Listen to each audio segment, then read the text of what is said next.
Bagaimana caranya untuk menyatu dengan sosok Tuhan yang raib? Pertanyaan yang sering kali diajukan, bisakah diri kita ini untuk melihat, berjumpa, terhubung, merasakan, atau menyatu dengan Allah? Tentunya kita semuanya sepakat bahwa Allah itu bukanlah sosok atau wujud yang berupa apapun juga. Apapun yang kita pikirkan, apapun yang kita rasakan, apapun yang kita ingat, itu bukanlah Allah. Karena ia sudah laisa kamitslihi syai'un. Jadi jangan dikhayal-khayalkan lagi, karena malah bisa jatuh pada kesyirikan.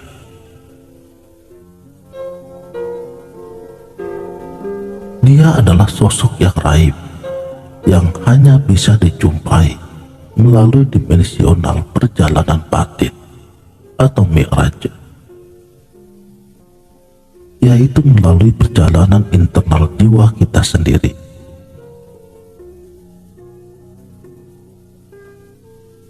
Bagi siapapun yang pernah mengalami pengalaman perjalanan jiwa ini, terutama bagi para nabi dan para sufi, maka akan merasakan keunikan daripada eksistensi jiwanya sendiri. Akan menyadari bahwa kita ini benar-benar terhubung, bagian atau replika dari segala sesuatu di alam semesta ini. Ketika ini kita alami, itulah fana. Artinya ruhani kita sudah kembali ke titik asalnya yang semula, yaitu menyatu atau kembali pulang kepadanya. Kesadaran rendah kita sudah mati. Sang wujud maha batiniah telah hadir atau kembali aktual dalam diri kita. Makanya Allah menegur kita di dalam surat Az-Zariyat ayat 21. Kata Allah, dan di dalam diri kamu, kenapa kamu tidak mau memperhatikan? Kalau sudah benar-benar merasakan pada diri jiwa kita, maka pada saat yang demikianlah kata-kata yang kita ucapkan itu bisa menjadi firman, karena semuanya pancaran daripada alam yang lebih tinggi. Untuk sampai ke tahap ini tentu tidaklah mudah, karena eksistensi kita itu harus lenyap, fana, lebur, dan bakobillah. Sudah tidak merasakan adanya kewujudan diri lagi.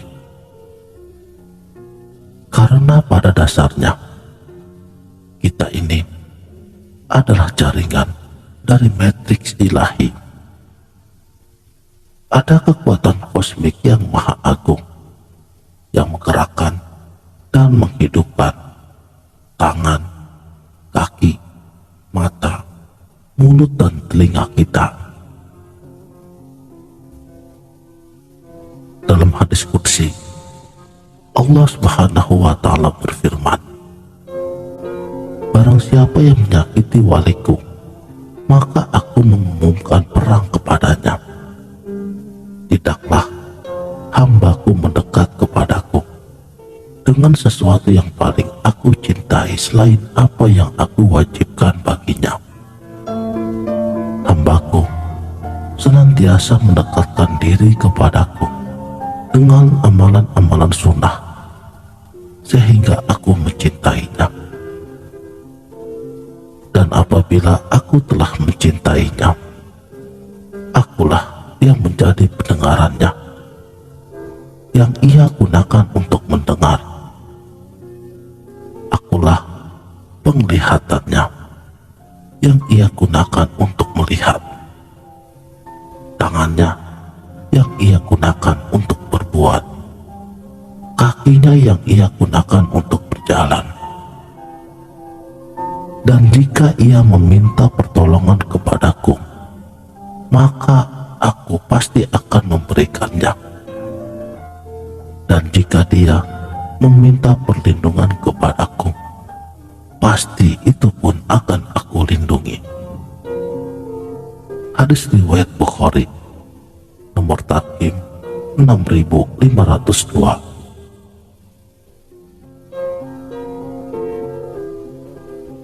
Seperti baginda Rasulullah Muhammad Shallallahu Alaihi Wasallam, yang semua kata-kata dan geraknya bernilai suci. Dia telah menjadi zahirnya Allah. Dia itu perwujudan daripada asma Allah.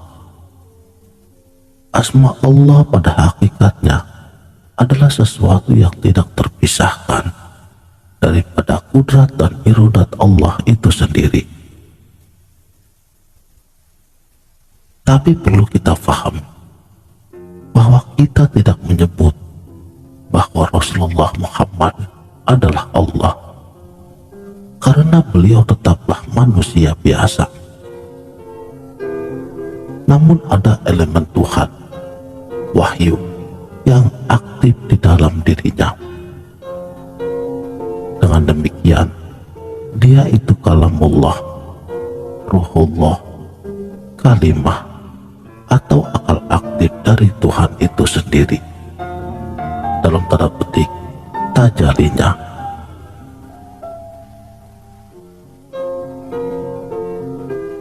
Saudaraku, sang sejati, dalam tradisi sufisme, Al-Halaj cenderung menggunakan istilah hulul, turun, untuk menggambarkan bentuk penyatuan ini. Kekuatan malaikat dan roh yang merupakan cahaya Tuhan itu sendiri turun ke dalam jiwa, ke dalam diri tiap-tiap manusia. Hal ini disebut oleh beliau tanazzalul malaikatu warruh. Sementara Abu Yazid Al-Bustami, beliau memakai terminologi ittihad, naik. Jiwa manusia diangkat naik atau mi'raj ke sisi Allah Subhanahu wa Ta'ala, di mana puncak pengalaman terjadinya penyatuan, sehingga mereka melahirkan sebuah visi yang serba meliputi Sidratul Muntaha. Baik itu hulul ataupun ittihad, keduanya bermakna menyatu, bagian daripada tauhid sufi.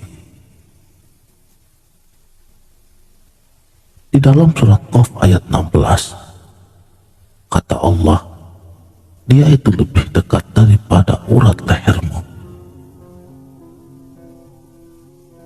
Dengan demikian, wahdatul wujud.